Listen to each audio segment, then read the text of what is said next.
Peace Chain Podcast, a window into journalism. With Lisa Makarova.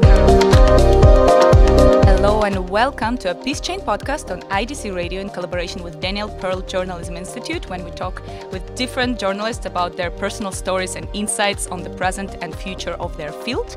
I'm your host Lisa Makarova, and today we're talking to Zev Levi, who is a producer of an award-winning non-fiction podcast and radio show Sipur Israeli, or Israel's Story, that was inspired by famous American podcast This American Life.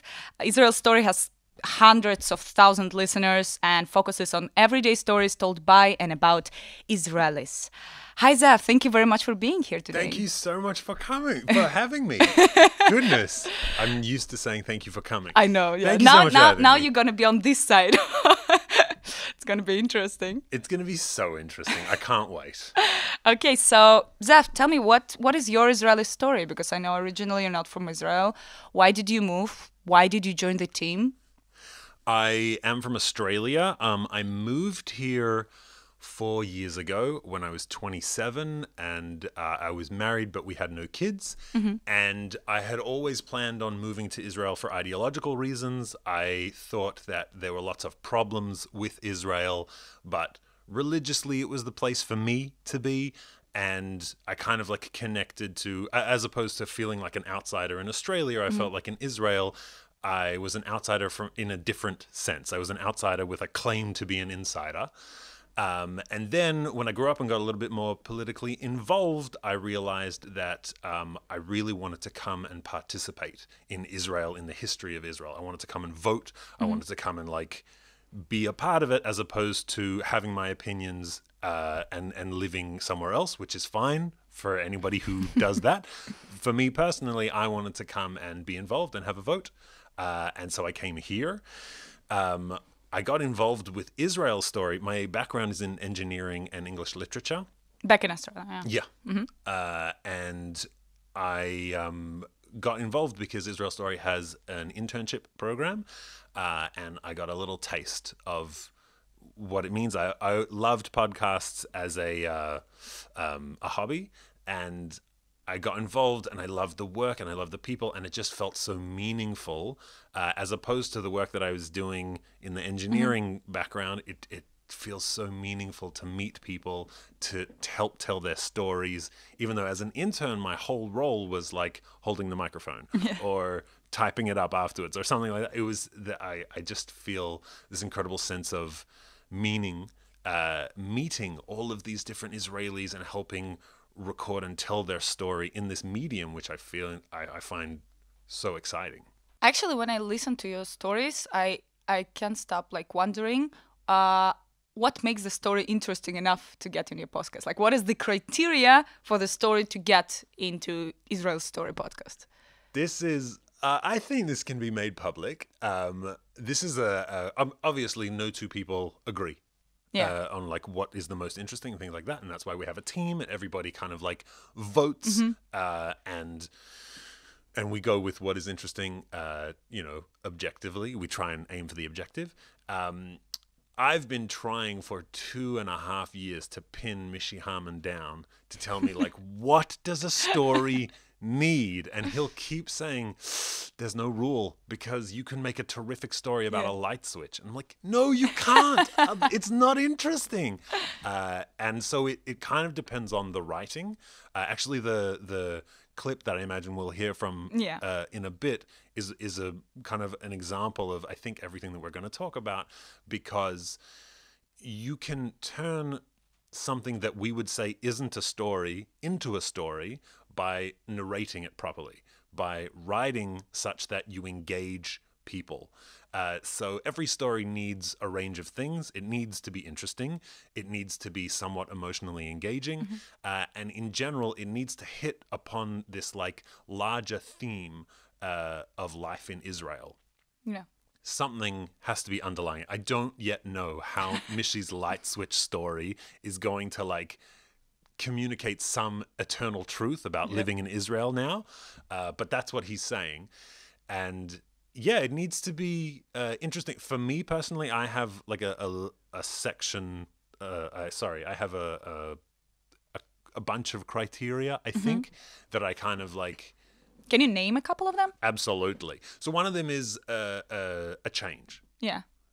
Somebody needs to go through some form of change. If somebody believes something, has an interesting experience, and then is not affected by that thing, that's not really a story. And it's not a story for Israel story. There are several homes on radio and podcasts for that type of story. That's not for us, I think. You can pitch it to Mishi, and he'll probably disagree with me, and therefore it'll be on the show, and it'll be the best thing ever. Another thing is it needs a moment where you would go home after your interview or after working on the story, and outside of work, you would say to someone, "You'll never believe what I just heard. There is this family who juggles their breakfast every morning." Whatever it is, it needs an aspect of it that you would need to talk about outside work, because otherwise it's not that unique. It's not that interesting. And so often the change that I spoke about before, that starts by like some form of conflict, somebody's challenged in some way, or somebody has an idea and then there's a reaction to that. It's some sort of journey, and it needs to be unique in some way, and it needs to involve some form of change. And we have stories that break those rules because of Mishi's light switch theory. But for me, like when I'm helping people and when I'm writing stories, those are the kind of points that I look for in order to tell, like, how am I going to tell the story? How am I going to pitch this story? Those are two big ones.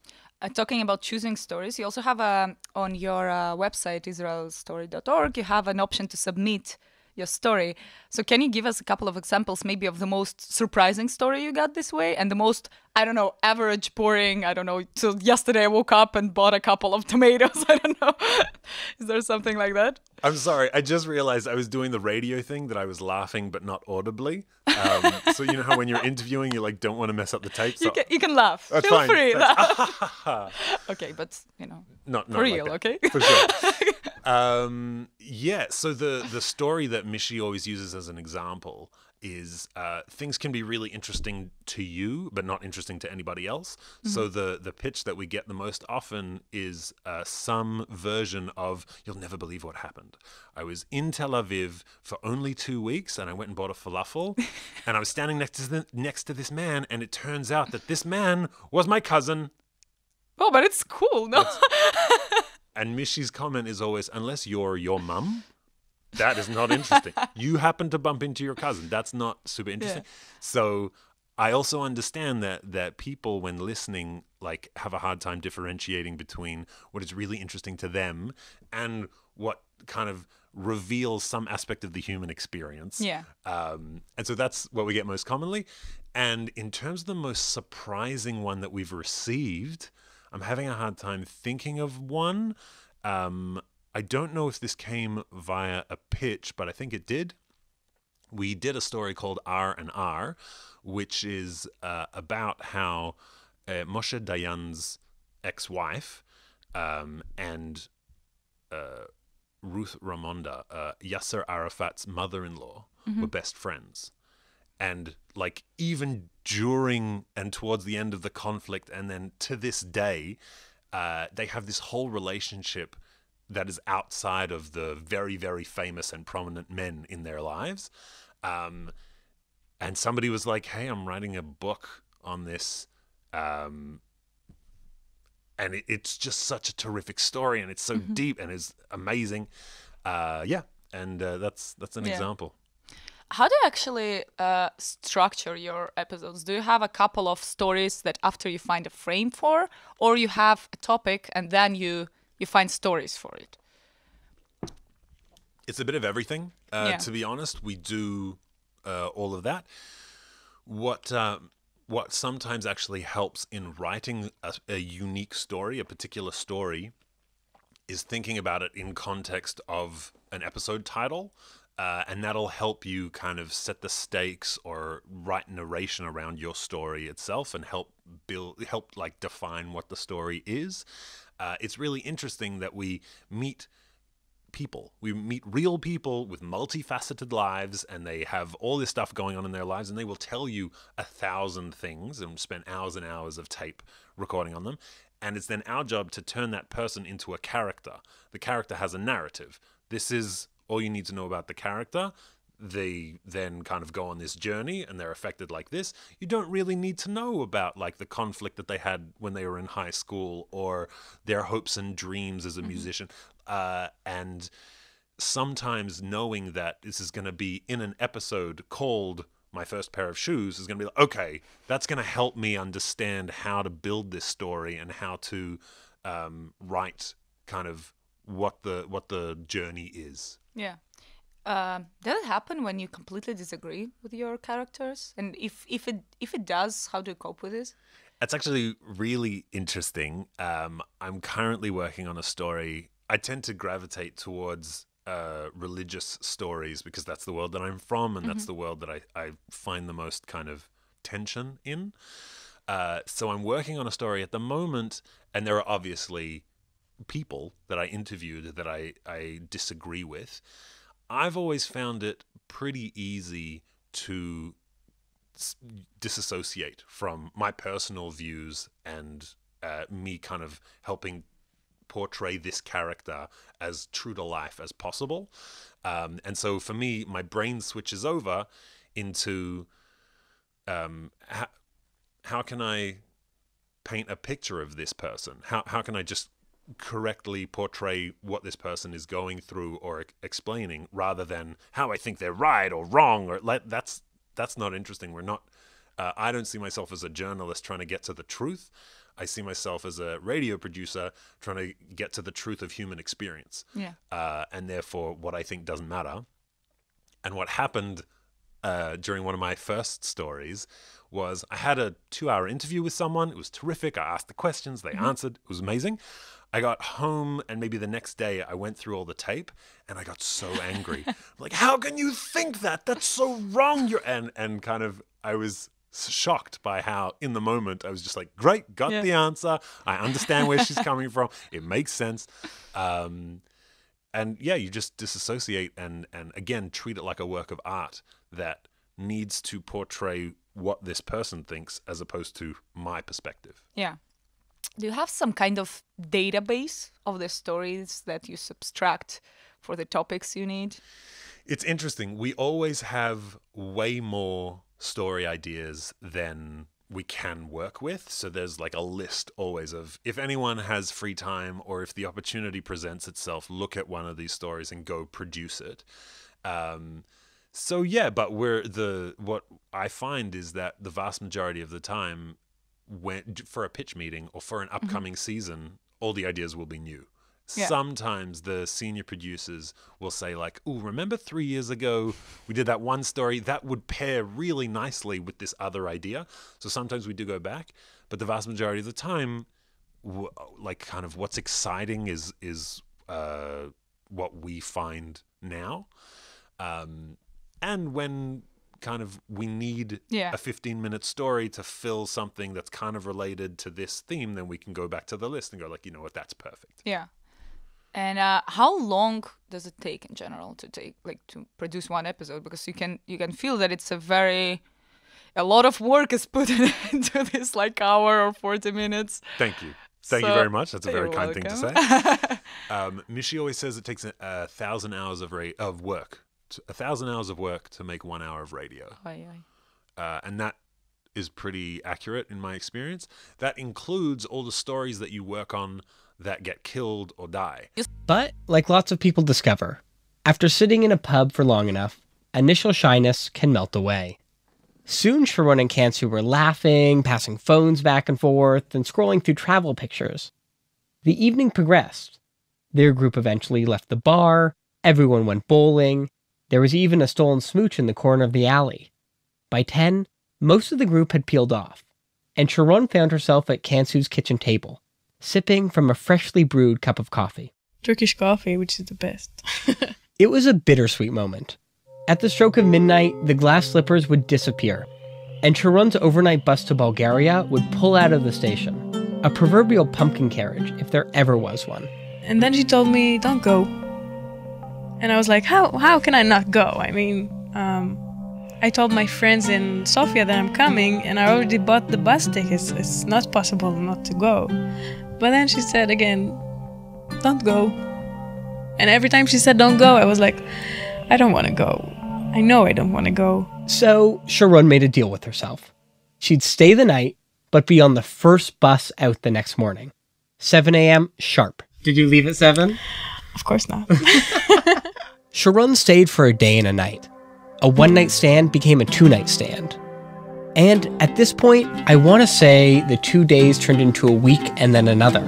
To tell you about their old t-shirts and books and hair elastics mixing together. The bric-a-brac of two separate lives swirling into one. But it didn't happen like that. There was still this one obstacle in their way. We couldn't really speak because we had no common language whatsoever. See, Sharon speaks Hebrew and English, Kansu, Turkish, and Macedonian. And all of their communications had been mediated by the slow passing back and forth of a smartphone open to Google Translate. Okay, so why this segment? It's amazing! So for starters, I really like the premise of the story. This is a story about two people who fall in love even though they can't speak to each other. Mm-hmm. And that's what I was trying to get at before, that you can't pitch this story without saying that. And yet Judah doesn't put it at the beginning of his story. He kind of creates their relationship at a bar, and then they went bowling, and then they kind of spent the night together even before you even like are hit with this fact that like, oh my God, what? They this whole time they haven't been speaking? And so I chose that partly because the narration, I think, is really wise, and the way that Judah builds up the story and explains the relationship and then drops this bomb on you is just amazing. It takes me out as a listener on the journey of like, what? Tell me more. Like, that's what we kind of like aim for. What? Tell me more. I also think I should have said this before. Listen to the music in that little section, because it dances between just setting the vibe. She's traveling somewhere in the Middle East, so there's like a Middle East sitar or something, and then the music becomes extremely reactionary to the quote of Sharon saying "Don't go." There are the two notes that it hits, and then again it's like she says the same words again, "Don't go." Don't go. And at the same time, the music plays into it, and it's what I at the moment I'm so fascinated by about radio and podcasting, that these what you could think of as parallel tracks telling the same story weave in and out, and the music tells the story. And I mean our composer is Ari Wenig, and he is so talented and so amazing to work with, and just a very, very nice person and a lovely guy. And that kind of, I listened to this story when you asked, hey, pick something and we'll talk about it. And in that moment, I'm like, it contains everything. It contains the good narration. It contains Ari's work, Ari's like reactionary work. It was absolutely brilliant. And also Judah has a bit towards the end where he says like, I want to tell you about their hair elastics being messed up and their old band t-shirts being passed around, and the way that Judah has of painting a picture of something that didn't yet happen. Just by narration, it puts you in the mindset of the characters or the people before the relationship. There's this excitement of like, oh, maybe I can wear her t-shirt. That'll be so exciting. And I chose this piece because I find in 2 minutes or something, they take you on a ride. Judah and Ari take you on this emotional journey. And it's surprising and it's exciting, and that contains like everything that I want a story to be, and that's why I chose that clip. Brilliant! I actually really liked this episode. It was a very, very interesting episode. But for me, like I bonded with the first story very much about two girls, and wow, it was amazing. Sure, in Nepal, right? Yeah. Wow. That's the story when I told you that how I discovered Israel's story. When I cried, I'm working in a hotel, so I was like polishing this crazy amount of dishes, and I was just like, And the guests asked me, "Why are you crying like this?" The guests noticed? Yeah, I had tears. That's definitely a success for us. For sure, it's really like touched me. Maybe I don't know what was it. So you guys are one of the podcasts who recreated it live. So and last year you've released a 7th stage show, if I'm not mistaken. Mixtape. Yeah. Last year was mixtape. Yeah. So why did you do that? And do you still consider yourself a podcast doing a live show? I do. In fact, the team 2 weeks ago just got back from a brand new show called The Wall that they toured around North America. I say they because I don't go on live tours. Because I don't go on live tours, it's not even a question for me. We're definitely a podcast that also does this live show thing. It's fun to be a part of. The live shows themselves are electric and this amazing experience. I have 2 kids and Yochai has 2 kids, but I have 2 kids and I don't know, I stay home to be with the 2 kids. Why we did them is that when we started, Imishi had this idea he heard This American Life, and then he got in contact with the team and they kind of trained them up to be, radio producers, and this is how we do it, etc. He did an internship with them, and met with some of their team members here in Israel. And so they produced 1 season in Hebrew, and that was the plan. And then some people in America reached out and said, there are people who don't speak Hebrew that would still benefit from this. Yeah. So then they started the English version, Israel Story, and that's where I kind of came on the scene. And as a part of that conversation of, hey, there are non-Hebrew speakers who want to hear these stories, there was also, well, maybe you can bring it to them live. Maybe it was kind of the live show and the English the English show are kind of extensions of the same conversation. And so without a doubt, we are a podcast. There's just, more stuff as well. Is there anything else you will bring us in the future? What are the plans for Israel's Story for the nearest future? Interesting. There are conversations. Unfortunately, that's all I can say. But we're always looking to, on the one hand, we're always looking to find more stories and put them on the podcast. Like that's 100% always happening. And at the same time, we're always interested in exploring Israeli stories. And if they come in different forms, then I think that we'd embrace that. Yeah. And as a podcaster, what would you recommend for beginners in this field? Beginners, definitely create a free SoundCloud page and put stuff up, and just get in the process of recording on a telephone. It can be terrible quality. Like the sound quality is not what's important and is not what's kind of valued as much as your ability to help a listener be in the room that it's happening. So as a beginner, I would definitely say create and put your stuff, make your stuff findable. Don't who you share it with is your business. Yeah. But definitely be creating, and in your story bounce between what happened and how it felt. And often you can hear podcasters inject what they think. Get that out of there. That's fine. You don't need that.